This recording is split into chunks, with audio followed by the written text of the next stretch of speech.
tell you about this very special seed that got planted in my garden by Erin. I didn't know Dana.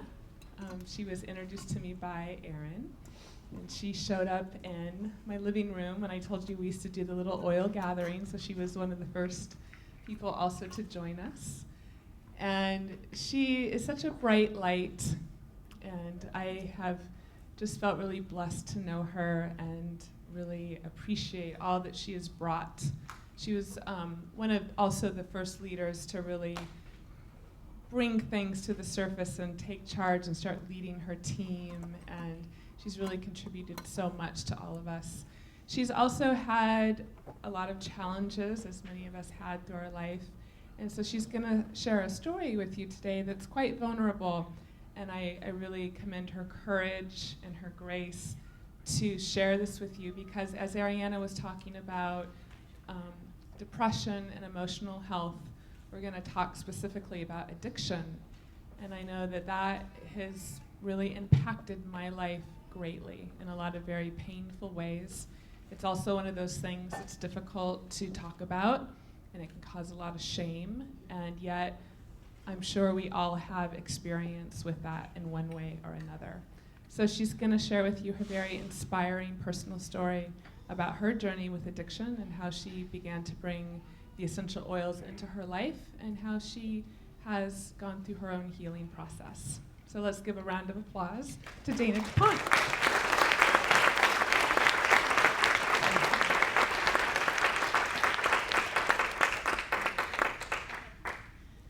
Well, thank you. As I was sitting here listening to Ariana's presentation, all I could think of was how nervous I was. So, but here I am.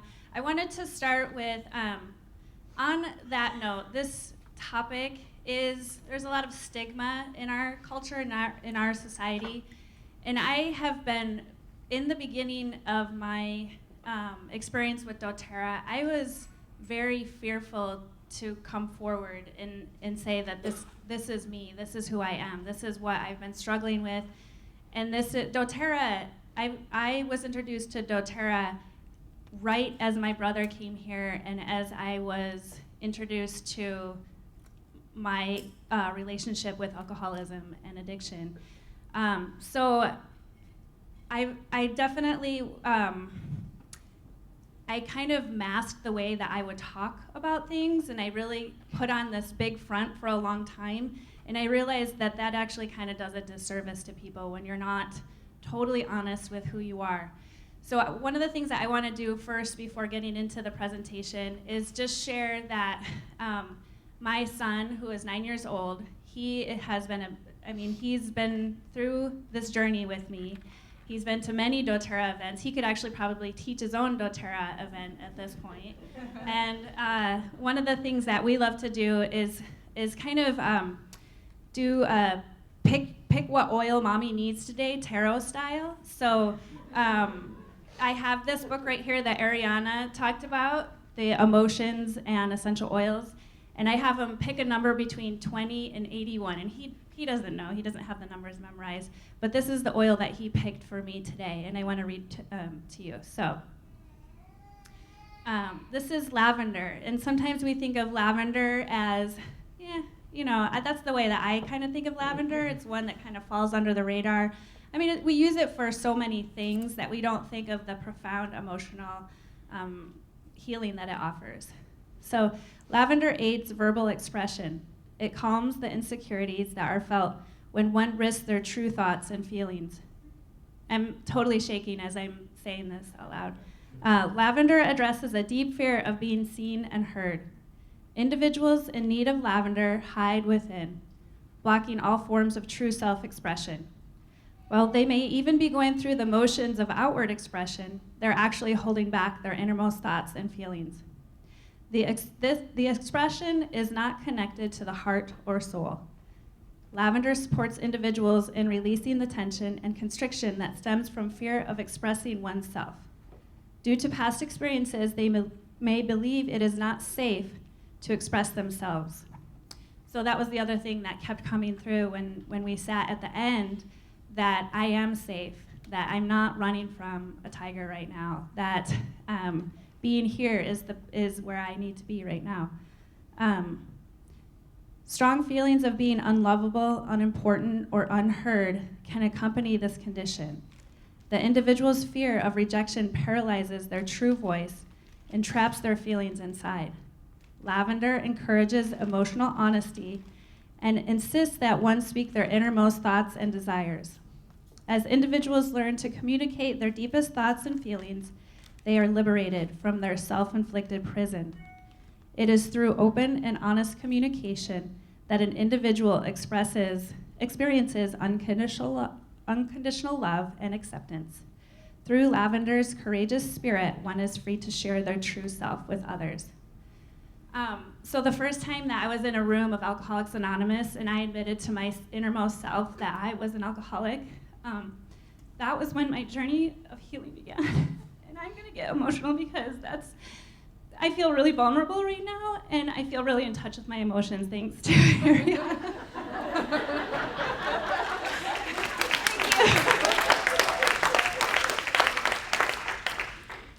So that journey, my journey in working the steps to recovery and with doTERRA go hand in hand. I am not the same person that I was 3 years ago, like not whatsoever. So before we got started, Ariana sat and we set our intention of what we really wanted to share today, and that is to share my experience, strength, and hope, and be the clear channel that I may offer something to someone either in this room or someone that you know that is still suffering from alcoholism or addiction. So on that note, let's get started. Okay, so a lot of alcoholics suffer from what is called a soul sickness. It's the ism. So it's alcohol and drugs are just a symptom of what they're really suffering deep down. And there's a lot of research being done now on that, and which is great because before we would have all been locked up. I wouldn't be here sharing this presentation 30 years ago before Alcoholics Anonymous came out. I was born, my parents were together when I was a small child, and I experienced a lot of love from both of my parents, but I also experienced a lot of abuse.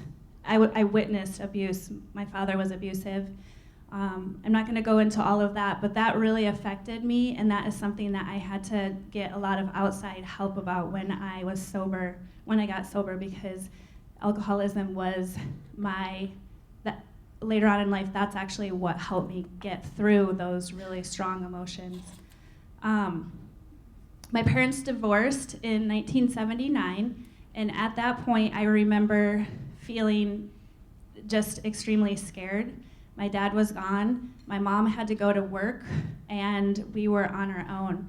I remember when my brother came here, we did a lot of reminiscing, and I did the math that basically I was in a room with my older brother and sister. My sister was passed out drunk on the floor, and I was 7 years old, and I realized at that time that I was the only one that could care for my brothers and sisters. At 7 years old is when I began raising my brothers.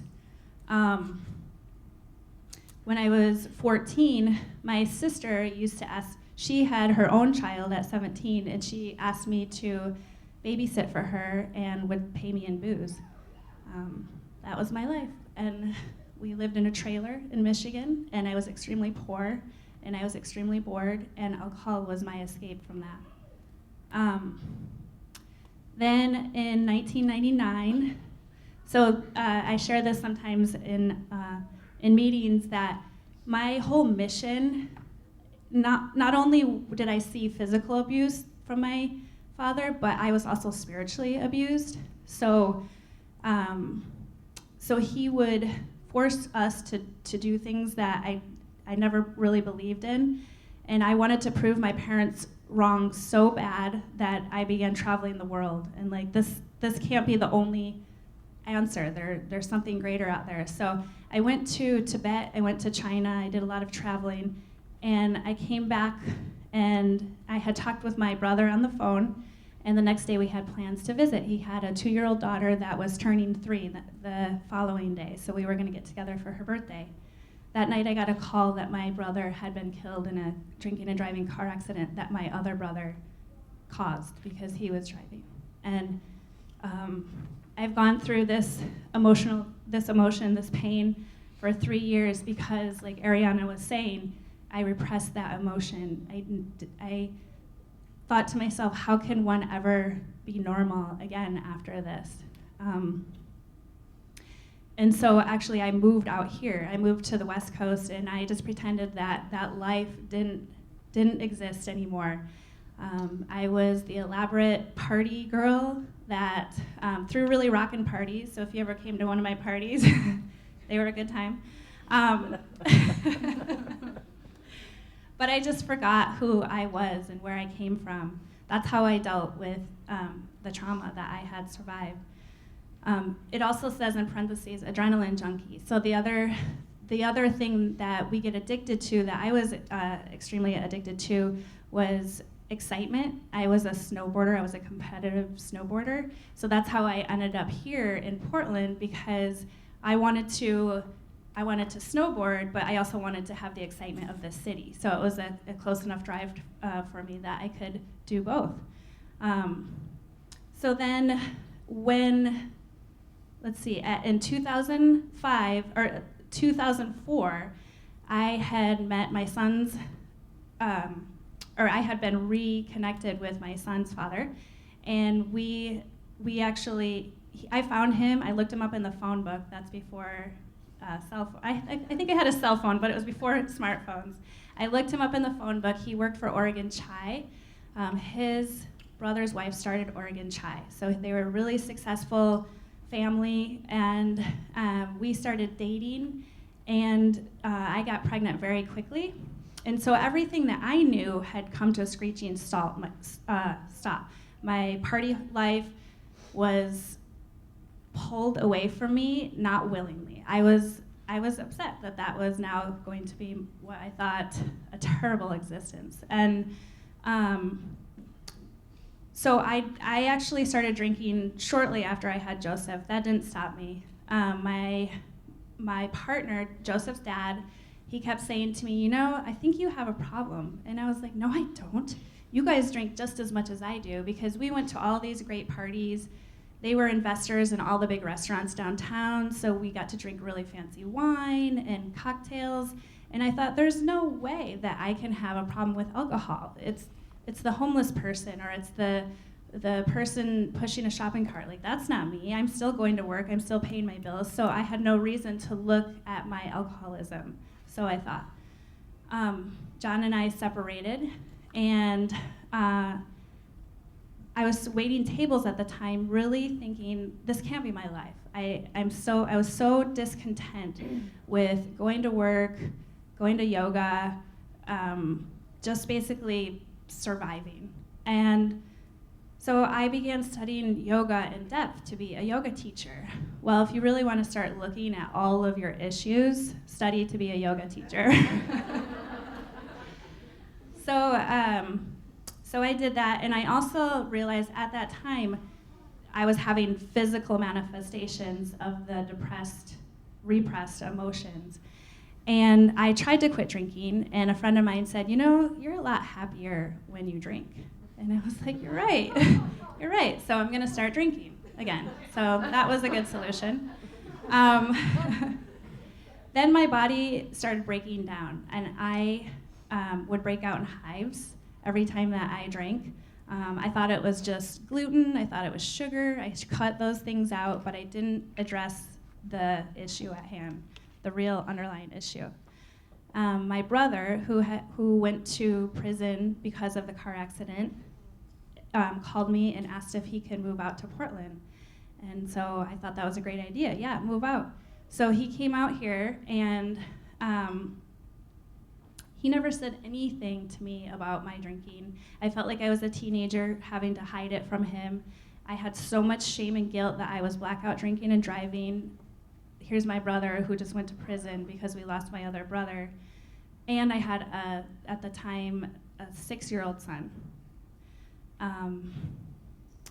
I went to go see an Ayurveda practitioner who helped me start looking at some of the symptoms still. Like my body was just producing lactic acid. I was addicted to all the adrenaline. And then looking at him, one day I said, what is it like to not drink? Because all of my friends at the time drank. I had no idea what living without it was like. And he goes, it's amazing. And so we actually went down to the country fair, and I was nervous to go to the country fair sober. And we had an awesome time. And it was probably the best country fair that I had ever been to. So that was the first time where I started looking at it, and I said, I was asking him, I said, I think I have a problem. And he goes, well, you can try controlled drinking. And I was like, that's brilliant. So that lasted about 2 weeks. And and I remember standing on my back porch thinking that this is it. I have a serious problem. And so the next morning when he woke up, I sat him down and I said, I need to get some help. And so he brought me to my first meeting of Alcoholics Anonymous, and looking at the people in that room, I was like, oh no, there is no way that this is not me. And so he goes, you can try other meetings and you can try other friends that will help you through that. So that is actually when I started, when Aaron and Aisha were having all their classes. And so I really took to that, and I really took to getting excited about health and wellness, and I was in no way, shape, or form ready to look within. I just needed something to be excited about because I was addicted to being excited. So thank you very much. Aaron offered a Friday night class that was like my savior during that time. So then I'm almost done with this little timeline, but it really sets the tone because if a lot of what I have in the rest of my slide, Ariana covered. So, but when I first got sober, I got incredibly worse before I got better. So I was severely depressed. I had autoimmune disorder that was getting worse and worse. I was experiencing edema of my brain, what could have manifested into lupus. My body was attacking everything. So these oils literally saved my life. And I am in complete remission of any signs of autoimmune from these oils. So like I said, I'm a completely different person. I feel 100% different. So I'll get into the actual oils that I used for that. One of the things that, and then it says the last part on the timeline is renewed and awesome life. And I can definitely attest to that. Sometimes,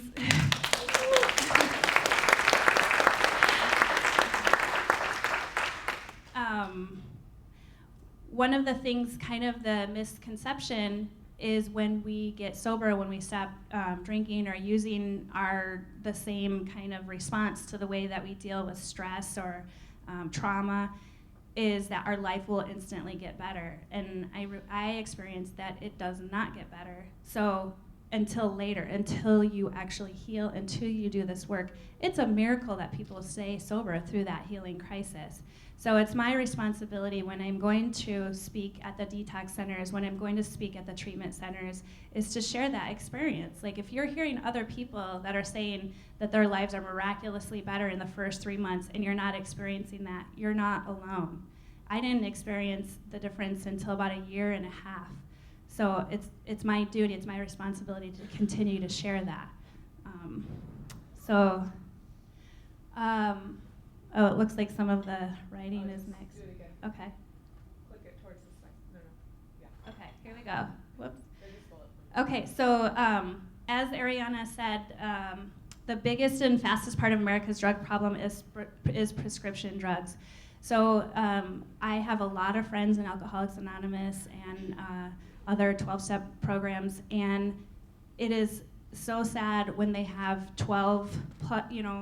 20 years of sobriety and they have a serious surgery or pain and they go out on prescription drugs. It happens all the time.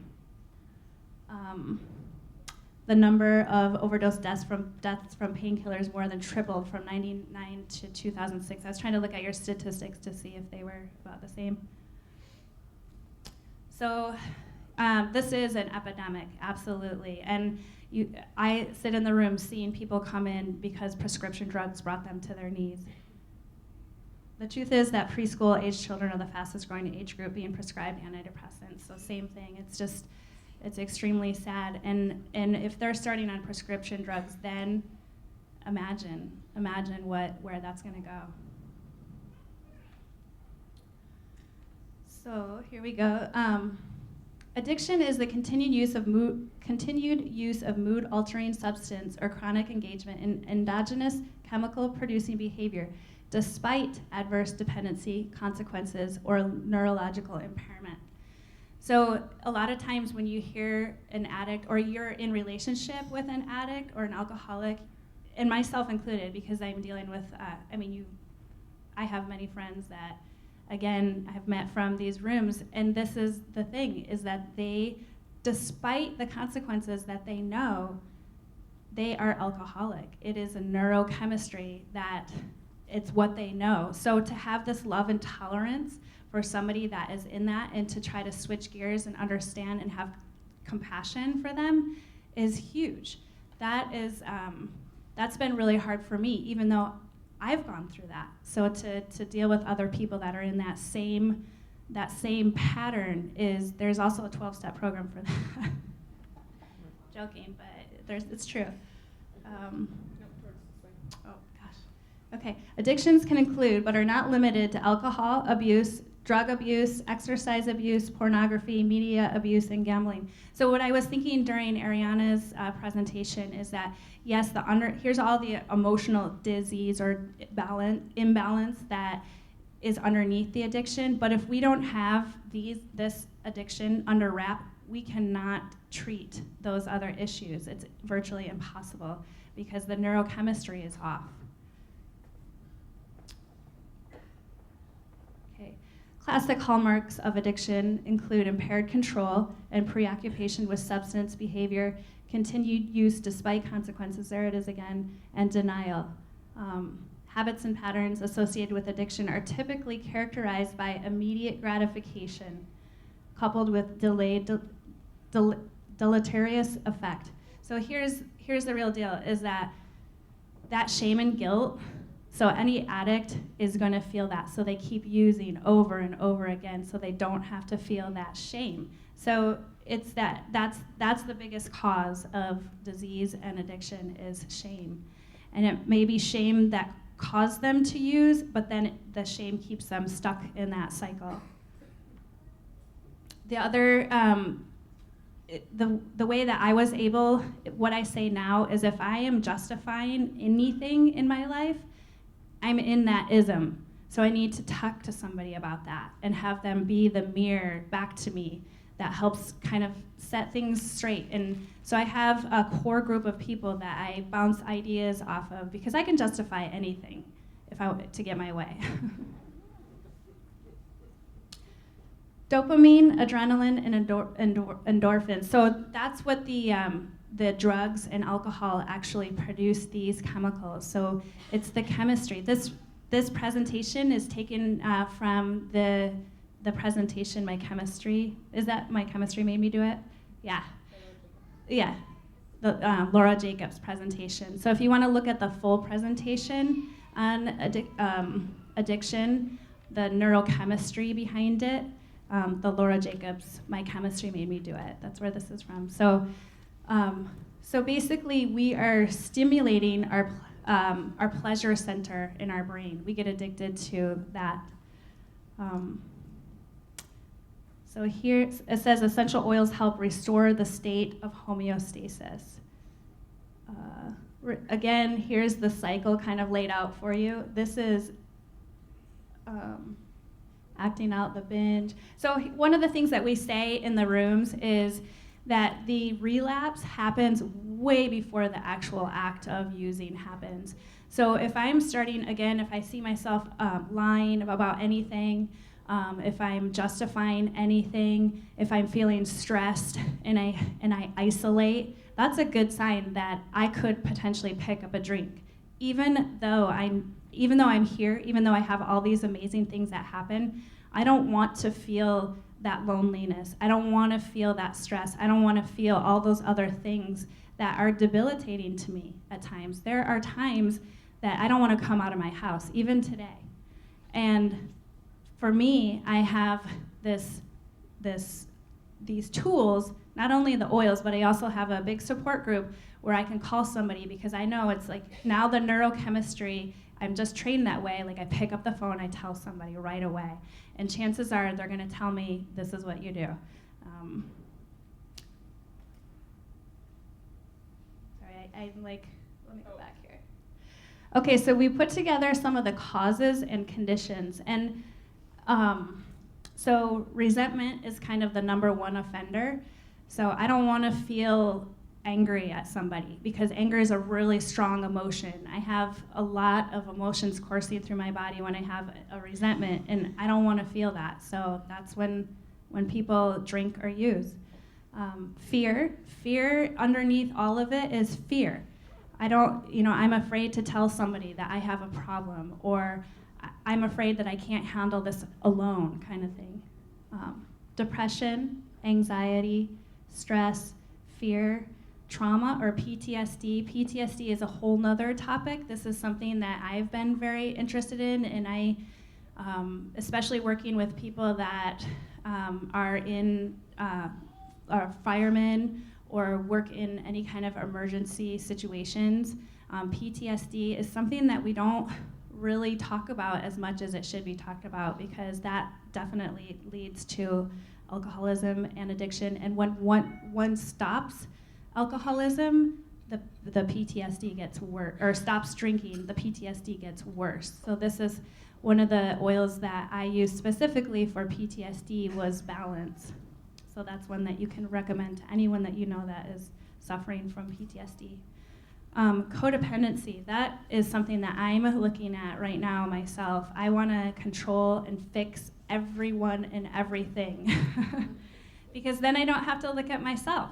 So as long as I can like micromanage everything around me, then that's the drama and chaos that I'm addicted to. Then I feel normal. It's like if my life is totally chaotic, that's what I know. So as I have more years of sobriety, my life gets more and more calm and more serene. And I remember even saying, like, I don't know how to do that. Like I equated that with just being conservative, and I didn't want to be that. I thought I was gonna lose my art or lose my just my personality. So this is something that I'm having to address now, and this is, chances are if somebody is addictive, they suffer from codependency. Love, so there's a whole book on love addiction. That's a good read, I've read that several times. There's that word again, control, perfectionism. There's a really great book on perfectionism called The Gifts of Imperfection. Yeah, that's one of my favorites. You read that? Yeah, it's a great book.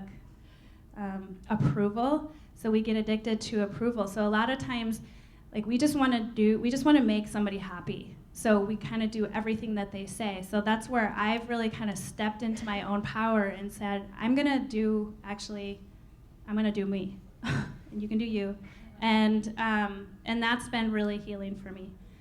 And then it goes along with validation. So a lot of people suffer from that. And there's another great book on the approval and validation. And then the shame and guilt again. So this is what I love about the oils, is that they're a natural alternative to synthetic drugs.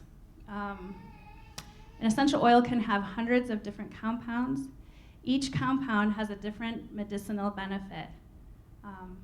Pharmaceutical companies mimic natural compounds, and over 100,000 Americans die each year from properly prescribed pharmaceuticals. So this goes back to one of the things that I want to emphasize here before we get into the actual oils, is that when somebody is new to recovery, or somebody is, especially my boyfriend works at NARA, which is a Native American treatment center. The people that walk in those doors, they just want to not pick up a drink, or they just want to not pick up a drug. They're right off the streets, and they have to be sober long enough to have their assessment to be able to be put into treatment. So to give them a long list of, you need to change this, you need to do that, you should try this oil, you should try that, they're just looking at you, are you out of your mind? Like, I am just trying not to use right now, this very moment. And so that's one of the things that I was invited to speak at the NCNM clinic for people for doctors, or for students that were studying to be doctors. And that was one of the things that I really emphasize, is that give somebody one or two things that they can use to help them calm the symptoms. They just need to be able to sleep. They just need to not feel pain. That's what they want in that moment. So the oils are a great tool for them if you give them Deep Blue, or if you give them something that will just help them calm down for that moment, to know that they can make it through and that there is help for them. So essential oils are not magic, but they do create miracles. And I say this enough, I look at my boyfriend all the time and I say, it is a miracle. Like, if we, just even little things, like, it's a miracle that we didn't just send that email back to the crazy grandma. And the program and the oils have really been able to kind of help me push the pause button and to think about what my consequences are. Before, I'm just acting. I'm just reacting the way that I'm hardwired to react. So doTERRA essential oils assist in healing the physical body, healing the heart, releasing limiting beliefs, increase spiritual awareness and connection, and inspire the fulfillment of our life's purpose.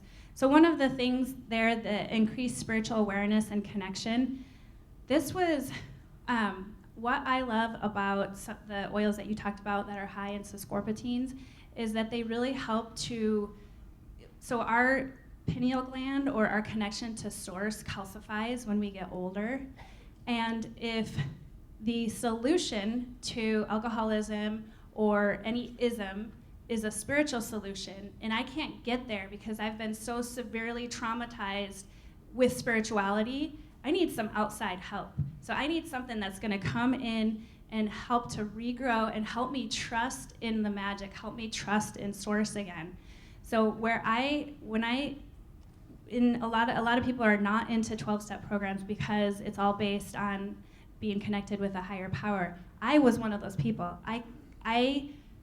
The thought of what people were gonna try to convince me to do in there was nerve-wracking.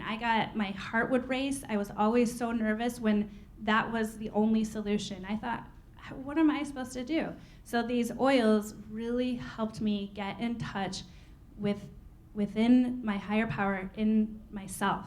And that was huge because I was able to see that I can believe in something greater, and there are other people that believe the same way that I do. So that's a big gift to give somebody that struggles with alcoholism or addiction, because according to the 12-step program, that is the solution. It's getting in touch with that. And then also with that comes inspiration for our life's purpose. Like when somebody comes from, I just don't want to drink, that's all I can think of, that's all I'm obsessing about, to all of a sudden they're doing these amazing things and they're helping heal so many people and sharing experience, strength, and hope.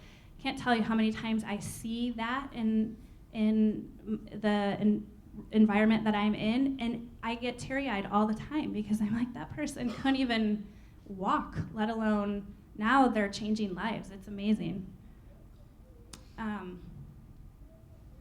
So the other thing, whenever Aisha and I have put together a presentation, I've always wanted to emphasize the small, frequent, daily doses. So someone that is starting on the oils that is coming from addiction or alcoholism, myself included, I was so toxic that I looked like I wasn't a toxic person, but I was so toxic that I broke out terribly in hives and skin eruptions, and I was sick. I remember Erin, the first time we made a skin cream, with geranium. I broke out so bad. The rash that I had was huge because I was so toxic. So when you're working with somebody that has alcoholism or you're sharing the oils with them, again, small frequent doses. So just a little bit goes a really long ways with them especially. And then also nutrition, getting your inflammatory response under wrap, that was huge, and I'll go into that with the exact oils. Cravings, so when somebody is coming off of alcohol, they want sugar. So that's one of the things that it's like there's that balance of, let them have their sugar at this point because they're not drinking. And I know that's for a room, for the people that are in this room, that sounds crazy, but you sit in a room with other sick people, that let them have their sugar, at least they're not drinking. Eventually, they will get to where they can change their nutrition. The other thing is we'll talk about adrenal support. So a lot of us in general, our adrenals are completely taxed. So we'll look at that. And then the detox part. So some people go through serious detox and they have to be in treatment and they have to be in the care of a professional when they go through the detox program or when they go through a detox. And then mood swings. I still have mood swings. That's my boy has his oils with me and he's like, here you go, mommy. So the oils have been incredibly helpful for that. So the foundation, and Dr. Josie is going to talk more about this too. I started on the Lifelong Vitality Pack. Dr. Josie actually recommended them to me. I wasn't into the supplements when I first got into the oils. I just didn't think about the supplements. I just wasn't as excited about them as the oils, but they actually made the biggest difference. I think within about 2 weeks, my mood and my depression, and I had swelling of my brain, that really calmed down, and I felt like I wasn't looking through a tunnel and everything was dark and closed off. I felt like I was having some relief from those symptoms. Zendocrine. Zendocrine is, I think of Zendocrine as a very potent essential oil blend. So this is one that I would recommend if you're going to use this, or if an alcoholic or addict is going to use this, the bottom of the feet is probably going to be best because your blood and all, you just have time to absorb it before it goes right into your liver and your kidneys. There's a lot of damage to the liver when one drinks for the majority of their life. So you want to just go slow with these oils, but it's a great oil, and that's one of the oils that my son, he picked that out of the book a couple weeks ago. So I had kind of forgotten about that oil, but it's the oil of transition and change. So this is a big, when one is deciding to address their alcoholism, it's a big deal. So it has the geranium, rosemary, grapefruit, and clove. And actually the blend is different now. That's the old blend. Yeah. Josie will go over the new blend. Okay. Ariana talked a little bit about this oil, bergamot, the oil of self-love and acceptance. So I can't tell you how many times I'm struggling emotionally with something and I'm just obsessing because that's how my mind works. I'll go to a support group meeting and the topic will be acceptance. And I'm like, you gotta be kidding me every single time. So the oil of love and acceptance is really what, just the human condition, what we need in our human condition.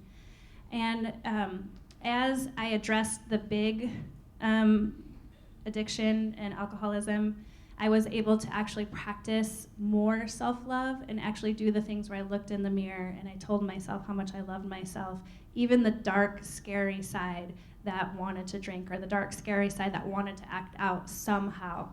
I learned to love that side of me, and that's huge for because there's so much shame. Like, how can I be doing this? I'm such a bad person, and all these consequences that our culture puts on us.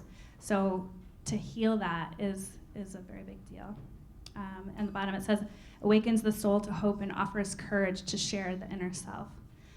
So one of the things, again, I shared a little bit about how it's my responsibility to, now that I'm in recovery and I've recovered from all of these symptoms, it's my responsibility to go and offer hope, like I said, to the new person that walks in those doors and is completely hopeless. So when you see people that have 20 plus years in those rooms, it's because they were given a gift, and it's now their duty to give that gift back.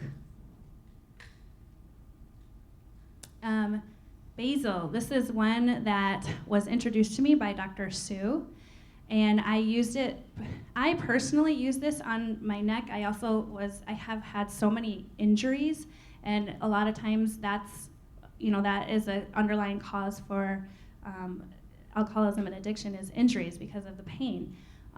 So basil was one that I used on my neck for pain and for, I was in a car accident, so I had whiplash. And then come to find out, the whiplash was affecting my digestion. So you never know what's connected there. That's amazing. So basil clears negative thinking patterns, releasing toxic energies and renewing the physical body. So here's something interesting. Whenever a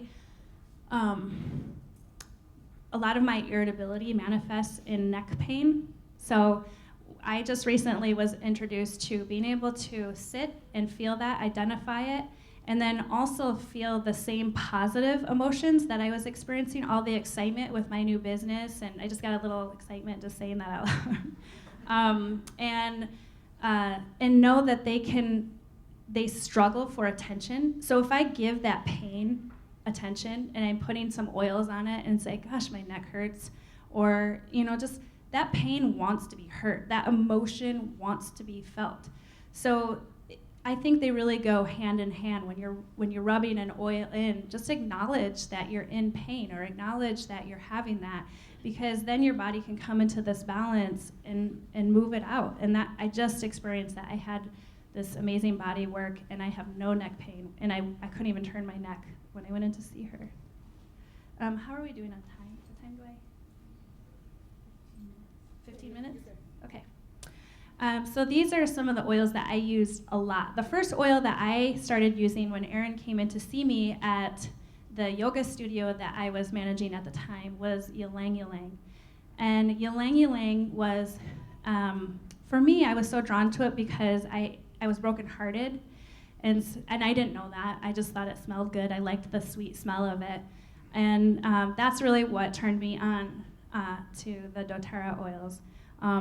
But I use ylang ylang still. I use it in Whispered.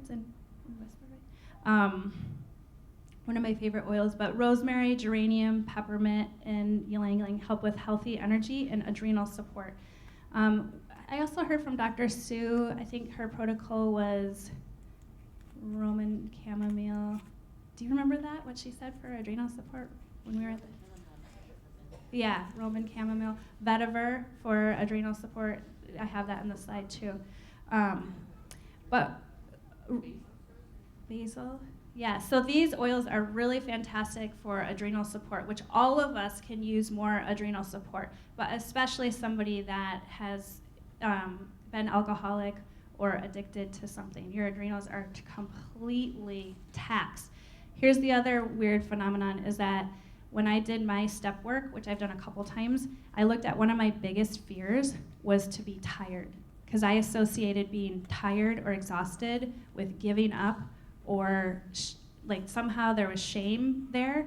And so I used drugs and alcohol in my past to actually get more things done.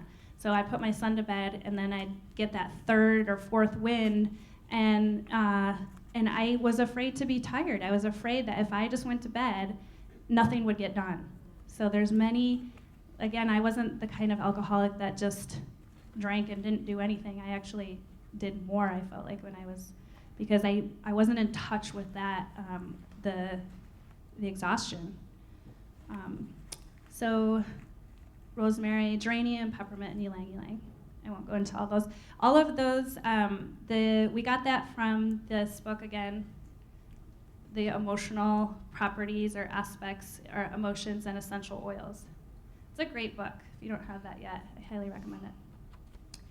And then Mitomax. Again, I wasn't really into the supplements, and I won't go a ton into this, but the first bullet point that says promotes efficient production of ATP, that was what I had found before I even addressed the alcoholism. I went in to see the Ayurveda doctor, and he said, your body is only producing lactic acid. That I was in this cycle of adrenaline and lactic acid and da-da-da-da, and my body just wasn't producing ATP. I literally could not eat enough food to, I was just burning through everything that I ate. And one of the things that he recommended to me was that I only exercise to a point where I can still breathe through my nose. And that really slowed me down a lot, and it helped to be able to turn the food that I was eating into ATP. But this is a great supplement for that. So a lot of times, like, one of the things that I thought of is, oh, if I take more Mitomax, I can run more, or I can do all these things. That was part of that's the way that I handled my ism in the first couple of years. Is some of you have seen me, like, I would run and bike and do yoga and dance, and I was a maniac when it came to that. And then I got injured, and so I didn't have nothing to hide behind, and this just happened a couple months ago. I was able to actually rest and to heal. That's where the true healing came in. So Mitomax is like, either you can, when you share it with a friend that has this ism or is addicted to exercise, maybe you remind them that it's helping their body produce ATP rather than encouraging them to do more squats. Slim and Sassy. One of the brain fog, I had serious brain fog and also the edema of the brain. Slim and Sassy was really great for helping clear that up. The thing that I would say that I experienced the most, well, it says cravings, immune support, is that clarity that I needed. That was what Slim and Sassy gave to me. Increased energy, again, I didn't necessarily need more energy at that point. Like, I needed to rest, but I liked it because I thought of it as a stimulant. So it kind of goes either way. Like, when I look back, it's like, again, you want to tell them the small, frequent doses. You want to share that with somebody, because I've experienced this with other friends that kind of struggle with addiction that have used the doTERRA oils, is that we'll just take it like, I'll take 25 at a time, because so just reminding them that this is I was looking at Meg. So yeah, just reminding them that less is more.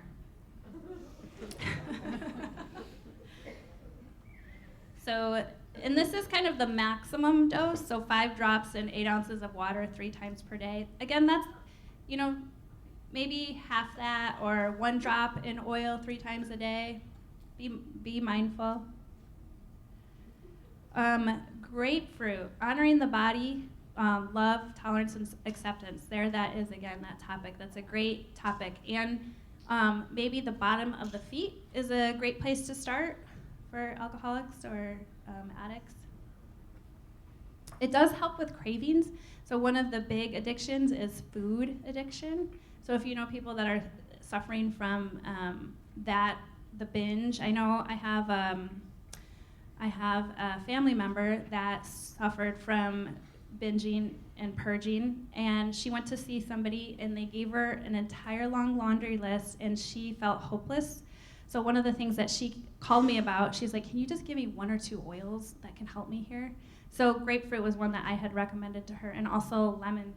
And the rest, for her, like, she needed to just kind of get on track with that and slow down a little bit, and she since has come back for more oils. So 1 or 2 oils to somebody that is really, really in it. I like the mood management oils. Again, I love this little chart. Recently, I forgot about Serenity. I haven't used it in a while, and I went to go find it, and I didn't have it, and I was like, oh no, I need to have Serenity. Serenity now.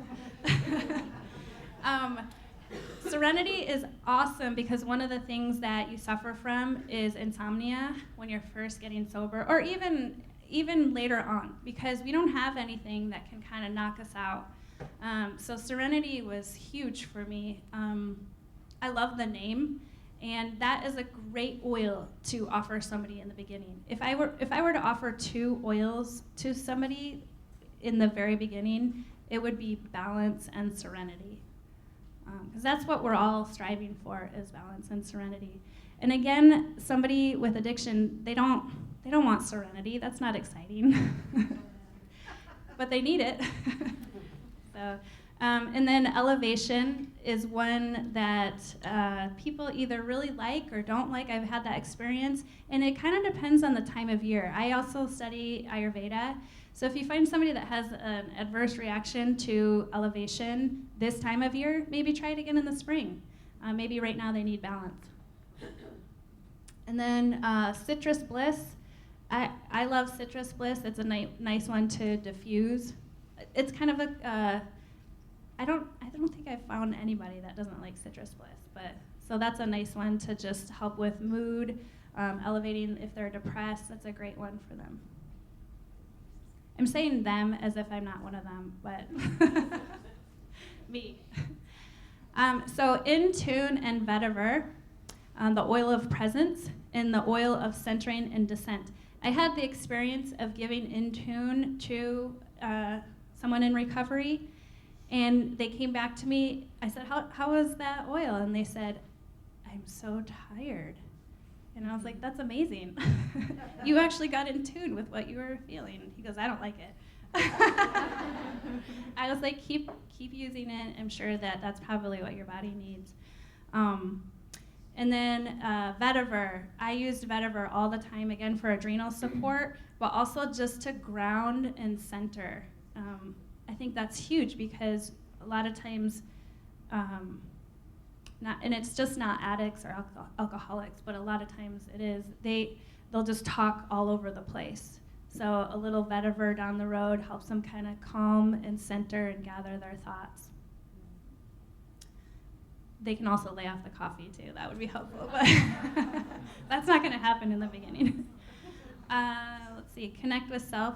Supports one to address the underlying emotional issues. There it is right there. So in the beginning, they're not gonna be ready for that, but if they have like 3 to 6 months of sobriety, they can start looking at this stuff and calm down enough to actually look at what the underlying issue is. Okay, there's that serenity again, the oil of forgiveness. So yes, we get some sleep, but we also we get to have a little peace of mind in forgiving ourselves, because that's when in the 12-step program, when we do our step work, we're actually learning how to really forgive ourselves. So there's a little support in that. And then I love this. This is one of my favorite oils to hand out. I have a friend that's in the program that owns this really awesome shop on 60th and Gleason. It's called As You Wish, and it's a healing shop.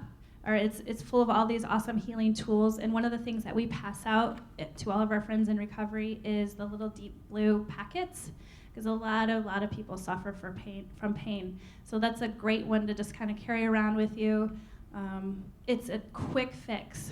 We love quick fixes, so get them on the deep blue. And this is one of the affirmations that we put together when we first made this presentation. So if you would like to just take a moment, and we'll all center yourself. So we'll wrap up here with this little affirmation. I'll say it out loud. You can read it out loud together. So, I trust myself to listen to the intuitive voice within me more consistently. So we have an oil protocol on the bottom, which we made. You can take a minute and copy that down if you'd like. It's 4 drops of frankincense, 2 drops of lavender, 5 drops of wild orange, 2 drops of clary sage, and 2 drops of peppermint. So that's again so we're learning when we're recovering from addiction or alcoholism, we're really learning to trust ourselves again because we couldn't trust ourselves before. And in the beginning, we're taught not to trust ourselves because all of that got us, we made some really horrible choices. And we come back to this place where we can trust ourselves again and we can trust our intuition. So this is a great oil blend for somebody that has had a little bit of recovery and that really needs to, like, rather than having to ask other people's opinions all the time, to remind them, you do have your choice back. This is, and here's a tool to help you. So there's those books, 2 that you've seen, the Dr. Sue book, Living Healthy Emotions, and then the Emotional Healing with Essential Oils. And this is why taking care of ourselves and being in recovery, why it matters. And the lives that I've seen change, the life that my son is a completely different person, even from a year ago. When I just seen how he reacted to my insanity before I got sober in the first couple of years of sobriety and how he is now, it's like we're the best of friends. He's my little buddy, and I am so glad that I didn't make worse decisions that could have gone a different way. I'm super grateful for this experience, and he's such a blessing in my life. So thank you all very much. I have one more thing to share with you. A lot of you are looking, or possibly, I brought ghee with me today, so I also started a business which I'm super excited about. If anyone wants ghee, I have it up here if you want to ask me about it. Please do.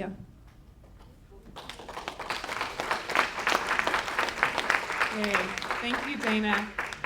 It takes a lot of courage to share such a story, and yet isn't it so inspiring to see somebody on the other side of that and offering that light and that hope and that courage to others.